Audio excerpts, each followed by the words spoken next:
আসসালামু আলাইকুম রহমতুল্লাহ বারকাতু।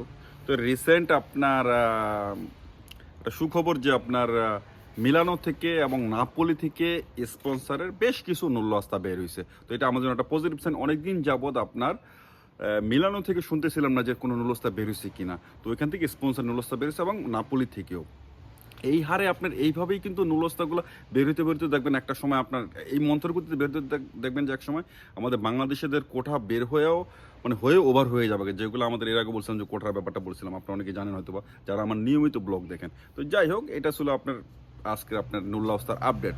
তো যেই ব্যাপারটা বলতে চাচ্ছিলাম যে অনেকে আপনারা প্রশ্ন করছেন যে রেবোকার ব্যাপারটা, যে রেবোকা হয়ে যাওয়ার পরেও কি আপনার আপনার আপিল করা যায় কিনা।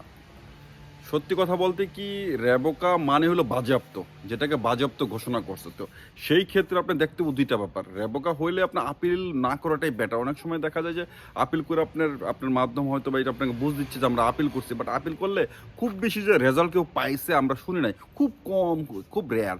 যেরকম ধরেন যে এই জাতীয় আপনার নুল্লস্তার উপরে যদি রেবোকা আসে যে মালিকের কাগজপত্র সব কিছু মিলাইয়া আপনার আবেদনটা ফলস আকারে চলে গেছে কোনো কারণে, যে রেদিতি মেদিতি সব কিছু মিলে একটা ফলস আকারে চলে গেছে গা, বা মালিকের কিছু দুর্নীতি ধরা পড়ছে, সেই ক্ষেত্রে আপনি রেবোকা হয়ে গেলে সেই নুলস্তার উপরে আপনার আপিল করার কোনো মানে হয় না। যদি আপনার কমিউনিকেশন আসছে বেশ কয়েকবার, আপনারা আলোচ্য বা ডকুমেন্ট আপনারা সাবমিট করতে পারেন টাইম অনুযায়ী, সেইটা যদি আপনি রেবোকা করে, সেই ক্ষেত্রে যদি আপনার কোনো কারণ দর্শায় অসুস্থ ছিল, সেই ক্ষেত্রে যদি আপনারা যদি আপিল করে, হয়তো বা সেটার হওয়ার একটা সম্ভাবনা থাকে, সেই ক্ষেত্রে হওয়ার সম্ভাবনা থাকে। সেটাও যে খুব আহামরি বেশি তা না, একবার একটা জিনিস বাজেয়াপ্ত হয়ে গেলে সেটাকে আপিল করে আনা সো টাফ।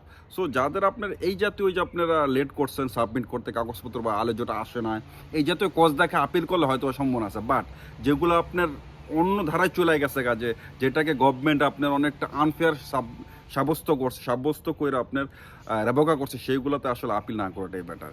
তো আজকে এখানে রাখবো। ভালো থাকবেন। আল্লাহ হাফেজ। আসসালামু আলাইকুম ওয়া রাহমাতুল্লাহি ওয়া বারাকাতুহু।